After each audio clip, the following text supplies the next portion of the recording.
प्रयागराज महाकुंभ में 13 जनवरी से संगम की रेती पर कल्पवास शुरू हो जाएगा। यहाँ कल्पवास की शुरुआत से ही एप्पल की मालकिन लॉरेन पॉवेल जॉब्स कल्पवास करेंगी। मीडिया रिपोर्ट्स के अनुसार वे निरंजनी अखाड़े के आचार्य महामंडलेश्वर स्वामी कैलाशानंद के शिविर में रहेंगी। वो 13 जनवरी से 29 जनवरी तक शिविर में रहेंगी। कैलाशानंद के शिविर में 19 जनवरी से कथा शुरू हो रही है। ये कथा की पहली यजमान होंगी।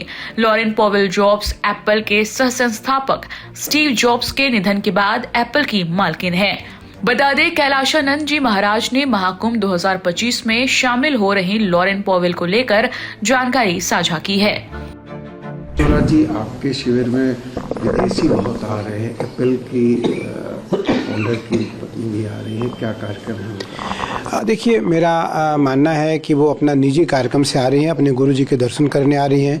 हमारी बेटी जैसी है वो, हमारी बिल्कुल शिष्या तो है, शिष्या बेटी होती है तो हमारी पुत्री जैसी है वो। हमने उसका नाम कमला दिया है, वो कमला नाम है उसका। हमने उसको अपना गोत्र दिया है और वो मेरे प्रति बहुत स्नेह रखती हैं। दूसरी बार भारत आ रही है, दूसरी बार आज भारत आ रही है और अपने शिविर में निस्संदेह वो 1-2 दिन, 3 दिन, 4 दिन, 5 दिन प्रवास करेंगी। उसका निजी कार्यक्रम है, वो किसी प्रकार से इस प्रकार कोई कार्यक्रम अपने पूजन, ध्यान, तप, साधना गुरुजी के साथ हो, उसके जो भी कुछ मानसिक सवाल होते हैं उसका उत्तर पाने के लिए वो आ रही हैं। मुझे लगता है यह परंपरा अनादिकाल काल से, महर्षि व्यासानंद जी हमारे शिष्य हैं, ये अमेरिका से हैं, इनके लाखों फॉलोअर्स हैं, लाखों इनके अनुयायी हैं, लेकिन ये हमारे प्रिय हैं, हमारे अनुयायी हैं। इनको हम निरंजनी अखाड़ा इनको महामंडलेश्वर बना रहा है।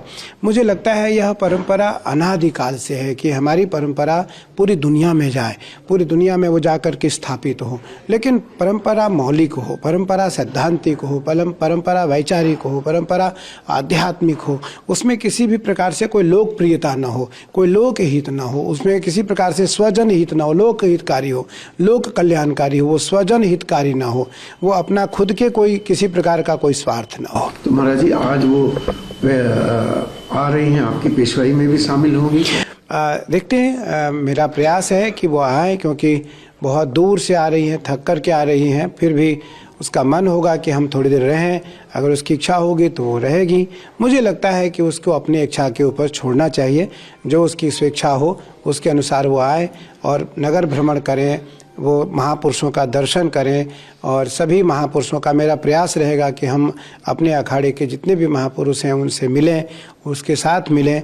उसको एक अच्छा लगेगा, हमें भी अच्छा लगेगा कि दुनिया की वो लोग हमारे परंपरा से जुड़ना चाहते हैं जो हमारी परंपरा से कभी अपरिचित रहे, जिनको हमारी परंपरा से किसी प्रकार का कोई ज्ञान नहीं रहा। अच्छा महाराज जी, एक जिज्ञासा होती है कि एप्पल जैसे इतने बड़े संस्थान और वेस्टर्न से जुड़े लोगों की पत्नियां, आखिर क्या मनोभाव होता है आपसे जब बात होती है? तो देखिए, मैं फिर कहता हूँ कि संसार में जितने भी बड़े लोग हैं वो किसी न किसी साधु के शरण में है, किसी न किसी महापुरुष के शरण में है और अच्छा लगता है उनको। एक उनके अंतःकरण में एक आध्यात्मिकता की जागृति होती है, उनके अंतःकरण में एक आत्मानुभूति होती है, उनके अंदर शिवत्व की उन्हें एक झलक दिखता है सन्यासियों में।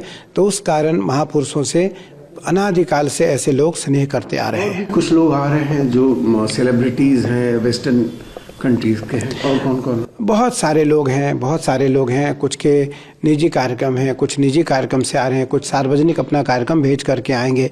मुझे लगता है सब आए, सबका स्वागत है, कुंभ में सबका स्वागत है। ये तो ऐसी आध्यात्मिक मेला है, आध्यात्मिक मेला है ये, जहाँ संतों का दर्शन करने के लिए, संतों का आशीर्वाद लेने के लिए, संत महापुरुषों का आशीर्वचन लेने के लिए, इनके प्रवचन और इनकी अपनी समस्याओं का निदान करने के लिए देश और दुनिया के सभी प्रमुख लोग इस शिविर में किसी न किसी रूप में, कहीं न कहीं, किसी न किसी शिविर में आएंगे।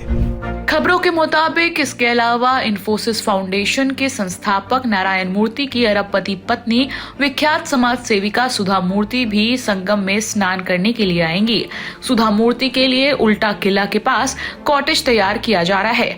रेती पर प्रवास करके महाकुंभ की संस्कृति को समझेंगी। प्रयागराज महाकुंभ में बुधवार को श्री पंच दिगंबर अनी अखाड़ा, श्री पंच निर्मोही अनी अखाड़ा और श्री पंच निर्वाणी अनी अखाड़ा का शाही प्रवेश हुआ। इस दौरान स्वामी राम भद्राचार्य भी महाकुंभ में शामिल होने के लिए पहुंचे। प्रयागराज महाकुंभ मेले से पहले पेशवाई जुलूस प्रयागराज में प्रवेश किया। 4 जनवरी को श्री निरंजनी अखाड़ा के नागा साधुओं ने प्रयागराज में प्रवेश किया। 13 जनवरी 2025 से महाकुंभ शुरू हो जाएगा। 26 फरवरी 2025 को समाप्त होगा। 45 दिन तक ये महाकुंभ चलेगा। प्रयागराज में आयोजित कुंभ में 3 शाही स्नान होंगे। इसके अलावा 3 तिथियों पर स्नान शुभ रहेगा। 14 जनवरी मकर संक्रांति का पहला शाही स्नान होगा। इसके बाद 29 जनवरी मौनी अमावस्या और फिर 3 फरवरी बसंत पंचमी को शाही स्नान होगा। वहीं 13 जनवरी को पौष पूर्णिमा, 12 फरवरी को माघी पूर्णिमा और 26 फरवरी को महाशिवरात्रि पर स्नान की तिथियां हैं। सनातन के सबसे बड़े समागम महाकुंभ में आस्था के रंग बिखरने लगे हैं। अखाड़ों में एक तरफ जहां साधु संत नागा जो तपस्वी हैं वो साधना में लीन हैं, तो दूसरी तरफ जो जंगम गाने वाले जो साधु संत हैं, जो इनकी टोली है, वो अब अलग अलग अखाड़ों में पहुंच रहे हैं, महात्माओं के पास पहुंच रहे हैं और उनसे भिक्षा मांग रहे हैं। और आप देखिए कि किस तरीके से एक पारंपरिक जो वेशभूषा होती है वो इनको बिल्कुल खास बनाती है। सिर पर देखिए मोरपंख की ये उन्होंने मुकुट लगा रखा है और इसके अलावा कानों में कहीं न कहीं जो कुंडल है वो पहन रखा है और एक पारंपरिक जो अंदाज में वो साधु संतों के पास जाते हैं और उनसे भिक्षा मांगते हैं। और इसके अलावा कहा यह जाता है कि जो ये जंगम गाने वाले जो साधु संत हैं वो भगवान शिव की महिमा गाते हैं और साधुओं के पास ही जाते हैं और ये किसी दूसरे के पास नहीं जाते हैं। हम देखिए उनको सुनते रहिए कि वो क्या इस वक्त गा रहे हैं। जय शिवा ने का राज दिया था, ते जय शिवा ने की पूजा दई ते जय शिवा ने सारे घर की माया पादी, सारे घर की माया, ते घर की माया वह कड़प दह जावे, फिर माँ पछतावे, फिर माँ पछतावे। एक मोरी कुटमाई के करी कुटमाई ना सवाब को आई।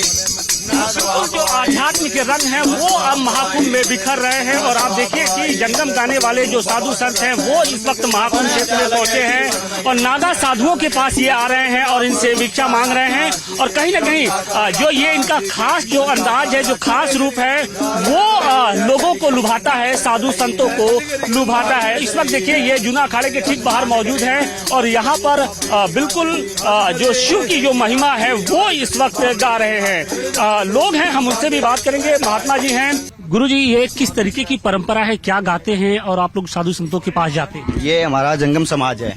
ओम भोलेनाथ की 108वीं शादी का गुणगान करते हैं, शिव कथा सुनाते हैं भोलेनाथ की शादी की। हाँ जी, शिव कथा सुनाते हैं? हाँ जी बिल्कुल जी। और आप लोग साधु संतों के पास ही जाते हैं या सभी लोगों के? पूरे दशनाम के पास जाते हैं बाबूजी, हम सभी साधुओं के पास जाते हैं। दशनाम में जिन साधु है ना, सभी के घर जाके टली बजाती है। तो आप लोग उनसे भिक्षा मांगते हैं, क्या करते हैं? भिक्षा मांगते हैं, उनसे भिक्षा देते हैं हमारे को वो। हम उनके पुरोहित है दशनाम के। अच्छा। हाँ, शिव भोलेनाथ के पुरोहित है। और एक खास पारंपरिक वेशभूषा में आप लोग हैं। हाँ जी इसको क्या बोलते हैं जरा? ये है जंगम, शिव पुरोहित जंगम। ये भोलेनाथ का ही स्वरूप है।